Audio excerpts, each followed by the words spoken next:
Hello बच्चों, the question says that in elastic collision first बोल रहा है initial kinetic energy is equal to the final kinetic energy. Second बोल रहा है kinetic energy during the collision time delta T is constant. Third बोल रहा है टोटल मोमेंटम इज कंजर्व। ठीक है, तो फिर बोल रहा है which of the above statements is are correct and options are only first, both first and third, only third, only second. ठीक है, लिखते इसका की कॉन्सेप्ट लिखिएगा। पहला हो जाएगा for elastic collision total momentum conserve होता है।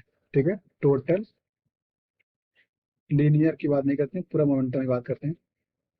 Total linear momentum conserve. ठीक है, जो मोमेंटम की बात है ये चाहे कोलिजन इलास्टिक हो चाहे इन इलास्टिक, दोनों के ही लिए टोटल मोमेंटम कंजर्व होता है हमेशा। ठीक है, सेकंड स्टेटमेंट लिखते हैं total kinetic energy before and after collision remains conserve. ठीक है, कोलिजन होगा, कोलिजन के पहले और कोलिजन के बाद हमेशा काइनेटिक एनर्जी कंजर्व होगा, क्योंकि कोई भी एनर्जी लॉस नहीं होना है, because there are no energy loss. ठीक है, एंड नो परमानेंट डिफॉर्मेशन। ठीक है, बॉडी में कोई भी डिफॉर्मेशन नहीं होता है परमानेंटली अकर्स। ठीक है, थर्ड लिखते हैं, लिखिएगा ड्यूरिंग कोलिजन की अगर बात करें, ड्यूरिंग कोलिजन, ठीक है, एक बहुत स्मॉल टाइम होगा कोलिजन का, लेकिन यहाँ पे मान लेते हैं कि इस तरह से दो बॉडीज हैं।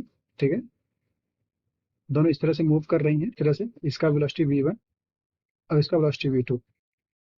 जब इनका कोलिजन होगा ना, देखिए कुछ इस तरह से सिचुएशन बनने वाला है, ये बॉडी थोड़ी थोड़ी दोनों डिफॉर्म हो जाएंगे इस तरह से। ठीक है, थोड़ी थोड़ी दोनों डिफॉर्म होंगी, दोनों में ही डिफॉर्मेशन होगा कुछ मोमेंट के लिए, ये टाइम डेल्टा टी मान लेते हैं। देखिए इस समय जो होगा काइनेटिक एनर्जी कंजर्व नहीं होगा। क्यों? क्योंकि इस समय बॉडी में डिफॉर्मेशन हुआ है, जिसकी वजह से इसमें इसके अंदर कुछ ना कुछ पोटेंशियल एनर्जी स्टोर हो गए। ठीक है, तो इस समय जो होगा, मानते हैं इसको बोलते हैं के आई, और एक के है ड्यूरिंग कोलिजन, के ड्यूरिंग कोलिजन जो होगा ये हमेशा कम होगा। ठीक है, के ड्यूरिंग कोलिजन लेस देन के आई होगा। ठीक है, ऐसा क्यों हो रहा है? क्योंकि कोलिजन के टाइम बॉडी में डिफॉर्मेशन हुआ है। ये देखो, ये परमानेंटली नहीं है, ठीक है, टेम्परेरी डिफॉर्मेशन हुआ है। जब बॉडी दोनों अलग होंगी बाद में, तो कुछ इस तरह से फिर से दोनों परफेक्टली इस तरह से हो जाएंगे। ठीक है, फिर अपना मूव करेंगे किसी वेलोसिटी से। ठीक, लेकिन जब कोलिजन का टाइम डेल्टा टी, उस समय बॉडी में डिफॉर्मेशन हुआ है, जिसकी वजह से काइनेटिक एनर्जी थोड़ा घट गया है, और डिफॉर्मेशन के नाते इसमें पोटेंशियल एनर्जी स्टोर हो गया है। ठीक है, तो इसलिए जो होगा इस समय एनर्जी कम हो जाएगी। अब ऑप्शन पे मूव करते हैं, देखते हैं। बोला पहला देखिए initial kinetic energy is equal to final kinetic energy, ये आपका सही ऑप्शन है। ठीक है, kinetic energy during the collision time delta T is constant, ये गलत है, क्योंकि उस समय घट जाता है। टोटल मोमेंटम कंजर्व हमेशा के लिए होता है। ठीक है, तो फर्स्ट और थर्ड आपका सही है। ठीक है, so the correct option is B, first and third. Hope you understood it well. All the best.